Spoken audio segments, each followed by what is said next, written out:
Okay, let me say it this way. They looked at the most successful men and women of the world, and they found that they had like 7, 8 things in common. And one of the things they all had in common was a routine. They are obsessed with their routine. They don't have a gap of wasted time in their routine. You know, I realized the reason why I'm so successful and the reason why I don't get in trouble like I used to when I was younger is because when I was younger, man, my schedule had so many gaps in it. The devil had like, okay, he might pray at 6, but my man is watching TV. He playing video games by 8:30. It's not that I'm sweeter than nobody. The devil can't get to me because all my time is taken up. And by the time he get to me, I'm asleep. I'm too asleep to sin. I'm just being real. 8:30, he like, Eric, you should. I'm like, bro, I'm tired. Come back to me tomorrow. You know what I'm saying? Like, tip me tomorrow, bro. I'm about to go to sleep. I'm good. I'm just tired right now. He's like, but no, you want to? I'm like, I don't want to do that. I'm tired. But let's try tomorrow morning. Right, and I'm being real. I get up at 8 o'clock in the morning. I'm sure he there like, I'm 3 o'clock in the morning. I'm sure he there like, yo, E, go back to sleep. Listen to me. I promise y'all. I got up the other day like at 3 o'clock in the morning, and I woke up and I was just walking around like, I was like, I'm so tired. I heard the devil say, go back to sleep. I was like, yeah, you're right. I should go back to sleep. You know what I'm saying? I ain't gonna lie. I was like, bro, you want something? You know what I'm saying? He's like, why you getting up this early? You already #1 in the world. You already #1 in the world, E. You already doing what you're supposed to be doing. Like, E, you've been grinding. Just go ahead, it's 3. And my body said, yo, E, what would you go back to sleep for? I said, I'm tired. My body said, you're not tired. I said, well, why would you say I'm not tired? He said, because you woke up without an alarm clock. You woke yourself up. So if you were tired, your body wouldn't let you get up. If you were tired, your body would make you sleep to 6. You got up, it's 3. No, what you don't want to do is the grind, but you're up. So do me a favor, Eric, you don't even have to do anything. You don't even have to work. You've been getting up at 3 so early in the morning, don't even worry about it. Just put your shoes on, and when you get on the treadmill, it's just going to do it for you because you've been doing it every day for 3 o'clock in the morning. For real. My body said, all you got to do is put your shoes on. That's the hardest thing you got to do. Just put your shoes on, and I'll do the rest. I can't put your shoes on for you, but put your shoes on, and then just go. And I just went. And I was walking I do the 11 incline, boy, and I was just walking for an hour, and I was just like, you know what, it's almost an hour, I don't feel like running. My body was like, don't even worry about it, we'll get to that when we get to it. I did my hour, was about to get off, my body was like, you know we run now. I said, what? We run now, let's go. You ain't tired? I said, I am tired. No, you're not, you just walked for an hour. You're not tired, Eric. Your brain is telling you some dumb stuff. If you were tired, you wouldn't have been able to walk for an hour. Okay, so let's do this. Just run for 2 minutes. I'm trying to help somebody right now go to a whole nother level. The Bible says the reason why you go back to sleep is because you've always gone back to sleep. It's like a default. You go back to sleep because all you got to do is stop going to sleep, and then you're going to stop going to sleep. All you got to do is stop fussing and cussing, and you're going to stop fussing and cussing. All you got to do is stop spending all the money you got and start saving it. Listen to me. I became #1 in the world. I became a millionaire not because I made more money. I became a millionaire because they told me millionaires only live off of 30% of their income. I want to make it plain for you. I became a millionaire because I did what millionaires did. I stopped living off 100%. I paid my tithe, and then I was like, all right, E, you only got 20% left. Put the rest up. So the first thing I did, listen to me, the very first thing I did to become rich, somebody said, E, to be rich, put 6 months of your earning to the side. So I was like, all right, bet. That's what the rich told me to do. So I put 6 months to the side. How long did it take? I don't remember, but I put it to the side. Then somebody was like, yo, E, you need to put 100,000 to the side. I was like, all right, 100,000. DD, we're going to put 100,000 to the side. Then somebody was like, yo, you need to get your credit score up to 800. I was like, all right, then get my credit score up to 800. And then somebody said, E.T., if you want to be Tony Robbins, there's no way you'll be able to be like those dudes when you don't have the language they have. You need to go get your master's and a PhD from a white institution.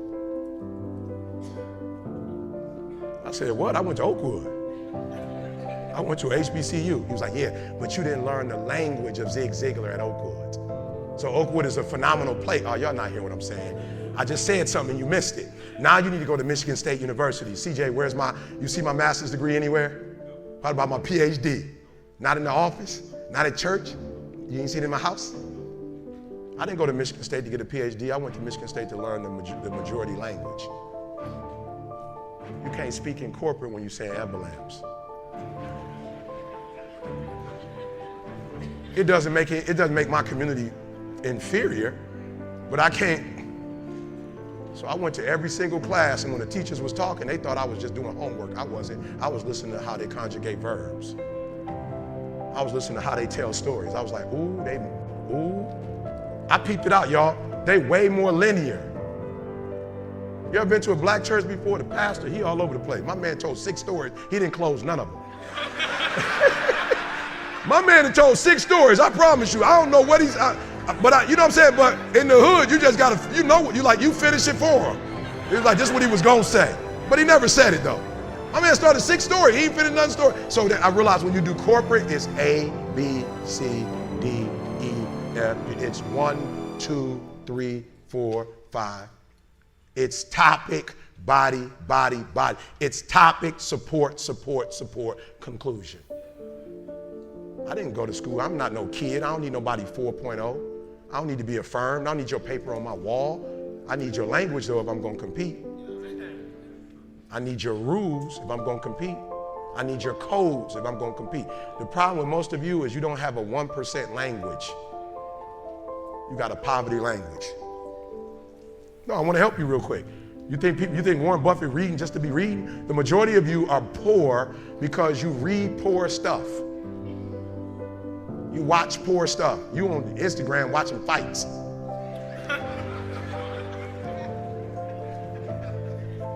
Bro, you just scrolling through like you ain't got a life. For real, some of y'all on Instagram, you on there for 30 minutes. If I ask you what you saw, you don't even know. You just scrolling through. That's a poverty mindset. Rich people don't waste time.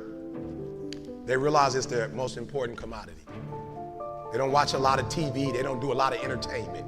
If they're not working, they're studying their craft and getting better at their craft. Okay, I'm sorry. Okay, let me say it one more time. There was a language that I needed to learn. Does it mean I need to abandon the language that I learned? Absolutely not.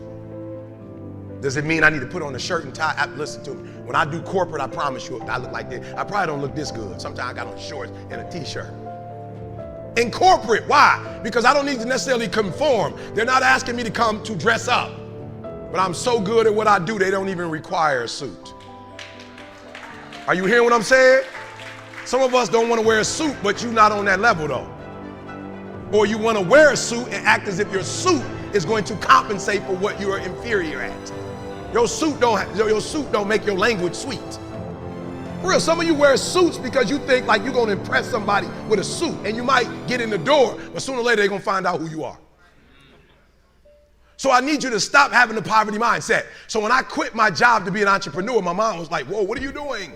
I was like, I'm quitting. My mom was like, don't you dare quit. You're going to embarrass me. You got a wife and kids. Does YouTube have insurance?